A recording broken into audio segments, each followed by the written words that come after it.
Witch's Heart is an RPG Maker game that came out in early 2017, and has me and many others eagerly waiting for the conclusion to the story 2 years later. So I thought now would be a good time to make this video in an attempt to help people who recently found this game and just talk about a game that I love. I won't be getting too heavy into spoilers, but I will be giving some tips to help your experience a little easier. So let's talk about Witch's Heart.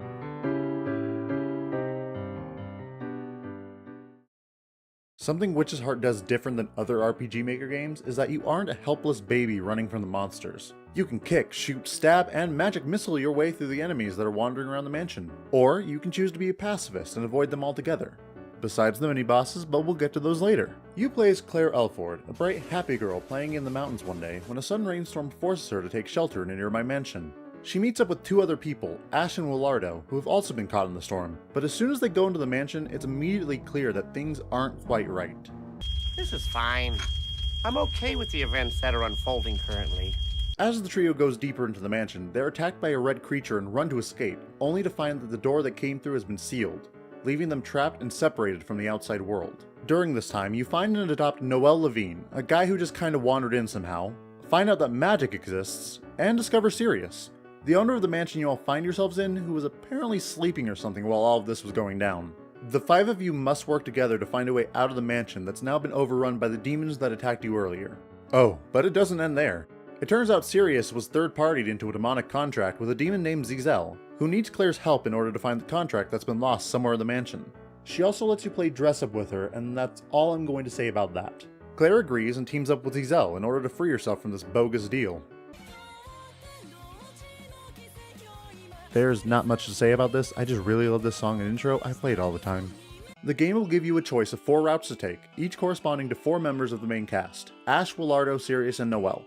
Now you can't just pick whatever route you want, okay? Ash's and Wilardo's routes are unlocked by default, Sirius's is locked until you beat both of theirs, and Noel's is locked until you beat Sirius's. Each route can take a couple of hours depending on how fast you are, but take your time and explore the mansion in each one, as every route unlocks different places in the mansion and new items to make getting around easier.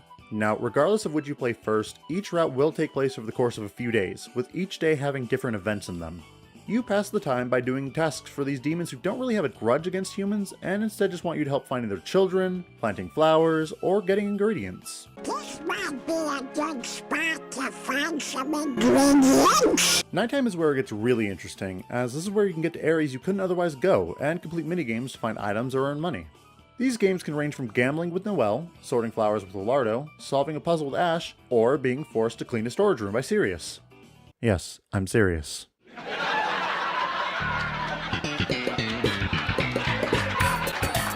Now, in every route, there will be a random boss fight where Claire and another character team up to fight a boss that has considerably more health than every other demon in the mansion. You can win if you're careful, but make sure you have some healing items on you because these guys hurt. At certain points throughout the game, you'll take control of other characters and explore the mansion as them.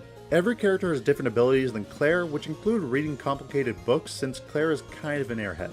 They also have different fighting styles depending on who you're playing as, but the game does a good job of explaining their controls, so I won't talk about it too much here. But keep in mind, Wilardo can use his gun outside of combat. Thank me later. So, now that we have the basics out of the way, here's some tips to help you out. Plant a lot of flowers and give them the Gertrude over here for the easiest way to get rainbow crystals, which are super important as they let you level up stats for Claire and the crew. And I'm not saying you have to level up specific characters, far be it from me to tell you what to do, but you should probably kinda level Sirius up since he's the weakest character in every category. Also, I should point out that at the time of me making this video, it isn't possible to fully complete demon quests, so sorry about that. Farm Sirius' cleaning minigame, because once you get the pattern down, you can earn money quick. In between routes, make sure to interact with everything in the hub area as there are secrets in every corner. I hope this video helped convince you to give Witch's Heart a try, but if it didn't, then thank you for watching anyways. A huge thank you to Majokurea for letting me use her art in this video. She's a fantastic artist that you should totally go support on Twitter and Tumblr. Links will be in the description below. If you thought the game was interesting, but you don't want to play it yourself, then go ahead and watch me play it right here. Anyways, that's all for me, so thank you so much for watching. I hope you have a fantastic day, and I'll see you in the next one. Goodbye.